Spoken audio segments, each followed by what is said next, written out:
بھائی بس کر دیں, آپ کیا بات کر رہے ہیں؟ صحیح مسلم کی حدیث ہے, نبی پاک علیہ السلام نے فرمایا بیماری متعدی نہیں ہوتی, ایک سے دوسرے کو. ایک شخص نے عرض کیا تھا یا رسول اللہ یہ میرے اونٹ کو خارش پڑ گئی ہے, اس اونٹ کی وجہ سے, اس کو خارش تھی, یہ اس کے پاس گیا تو اسے بھی پڑ گئی. کیا سادہ جواب ہے اور کیا انداز تکلم ہے. تیرے آگے ہیں یوں دبے لچے فصحاء عرب کے بڑے بڑے, کوئی جان منہ میں زبان نہیں, نہیں بلکہ جسم میں جان نہیں. کہا جناب میرے اونٹ کو اس اونٹ سے خارش پڑ گئی, تو ایک جملہ کہا نبی کریم نے. حضور فرمانے لگے تیرے اونٹ کو تو اس اونٹ سے پڑی ہے, تو یہ بتا اس اونٹ کو کہاں سے پڑی تھی, اس کو کہاں سے پڑی تھی. اور اس کرنے لگی حضور وہ تو قدرتی معاملہ ہے. فرمایا یہ بھی قدرتی معاملہ ہے. تو فرمایا وہ بھی قدرتی ہے. اعلیٰ حضرت جلدی نہیں مانتے تھے. آپ کے سارے سائنسدان کہتے ہیں زمین گھومتی ہے, اور ہمارے بچوں کا تو بیچاروں کا دماغ گھومنے لگا جب سے یہ پڑھنے لگ گئے. زمین اتنی موٹی کتاب لکھی اعلیٰ حضرت نے, زمین ساکن ہے نہیں گھومتی. پریشان ہو گئے آپ, میرے پاس ہے, لینی ہوئی تو لے لینا. اتنی موٹی کتاب ہے اور 300 کے قریب دلائل دیے کہ زمین ساکن ہے. اعلیٰ حضرت فرماتے ہیں جب نبی پاک علیہ السلام نے فرما دیا کہ جب رب نے زمین کو پیدا کیا تو کانپنے لگی, تو رب کریم نے اس میں پہاڑ میخیں بنا کے قلعے بنا کے لگا دیے تو یہ ٹھہر گئی. فرماتے ہیں جب میرے نبی کی زبان سے نکل گیا ٹھہر گئی, تو سارے سائنسدان بھی کہیں تو ہم ماننے کو تیار نہیں.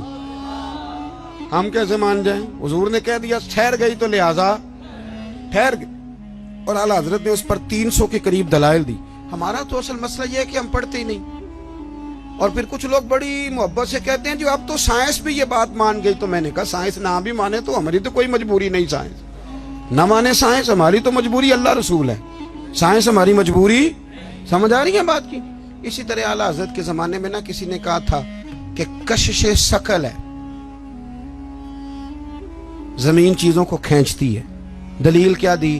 کہنے لگا جی وہ سیب گرتا ہے تو زمین پہ, امرود گرتا ہے تو انار گرتا ہے تو زمین کھینچ لیتی ہے. اعلیٰ حضرت فرمانے لگے کوئی سارے پاگل تو نہیں نا سامنے بیٹھے ہوئے کہ سائنسدان جو کہیں گے ہم مان جائیں گے. فرمانے لگے آدھا کلو کا سیب کھینچ لیا, انار کھینچ لیا, امرود کھینچ لیا, غبارے میں 1.5 چھٹانک ہوا بھر دو تو وہ زمین سے کھینچا نہیں جاتا. یہ عجیب فلسفہ ہے تمہارا بھائی کہ زمین اپنی طرف. بیالوجی والے تھک گئے کل یہ بیان کر کے, ہیں جی فزکس والے بیچارے تھک گئے رٹے لگا کے. تو اعلیٰ حضرت فرمانے لگے تمہارا کسی عقل مند سے پالا نہیں نہ پڑا. او خدا کے بندو اتنا موٹا انار سیب امرود کھینچ لیا تو 1.5 چھٹانک ہوا تھی غبارے میں, وہ نہیں کھینچا گیا. تو حضور پھر آپ بتائیں معاملہ کیا ہے؟ تو اعلیٰ حضرت فرمانے لگے معاملہ یہ ہے کہ ہر چیز اپنی اصل کی طرف لوٹ جاتی ہے.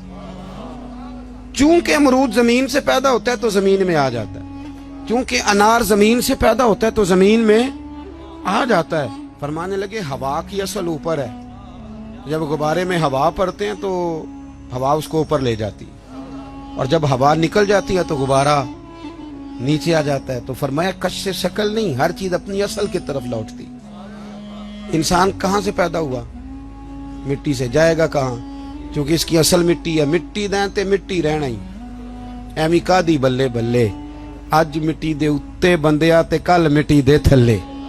تو بھائی اعلیٰ حضرت نے نا نظریات کا تحفظ کیا. تیسری بات,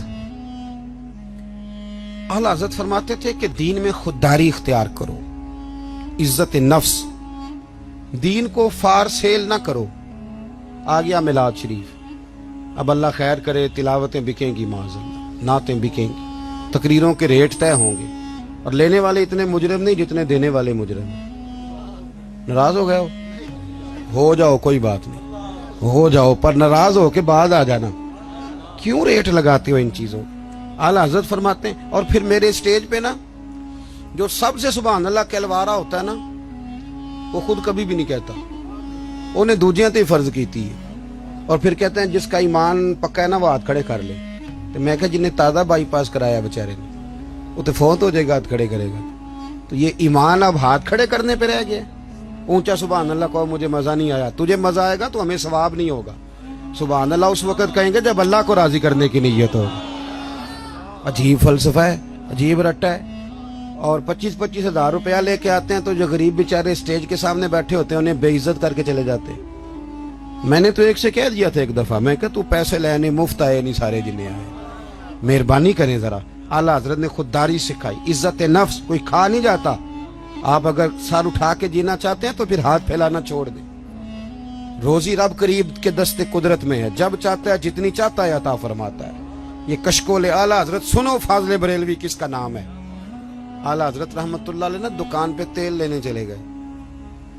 میری طرح کا مولوی دکان پہ چلا جائے, دکاندار کہندا ہے کہڑے پیسے دینے, بڑے ہسے ہو تسی ہے نا.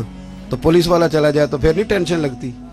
بولیں چیئرمین صاحب چلے جائیں تو پھر نہیں لگتی. صرف مولوی کی بات پہ ہنستے ہو. وہ کہتے ہیں یہ مفت خور ہے, یہ کیسے دے گا. اعلیٰ حضرت چلے گئے دکان پہ تیل لینے. دکاندار سے کہا, اور یہ بھی دیکھو اتنے بڑے عالم اور تیل لینے خود چلے گئے. یہاں تو جس کے 4 شاگرد ہوں وہ تو اللہ خیر کرے پکڑا ہی نہیں دیتا. اعلیٰ حضرت چلے گئے تیل لینے دکان پہ. اسے کہا سرسوں کے تیل کی بھر دو بوتل. اس نے بھر دی. فرمایا کتنے پیسے. کہنے لگا جی ویسے تو 5 آنے کی ہے, آپ ہمارے عالم میں آپ 3 آنے دے دیں. اعلیٰ حضرت نے پورے 5 دیے. فرمایا میں احمد رضا ہوں, میں اپنا علم 2 آنے کا نہیں بیچا کرتا. کرو مدح اہل دول رضا, پڑے اس بلا میں میری بلا. میں گدا ہوں اپنے کریم کا, میرا دین پار آئے نہ نے. فرمایا رکھ تو, مجھے نہیں چاہیے. خودداری سکھائی. اعلیٰ حضرت نے تقوی سکھایا. کیونکہ میں نے کہا تھا باتیں زیادہ نہیں کرنی, سمیٹنے کی طرف آ رہا ہوں.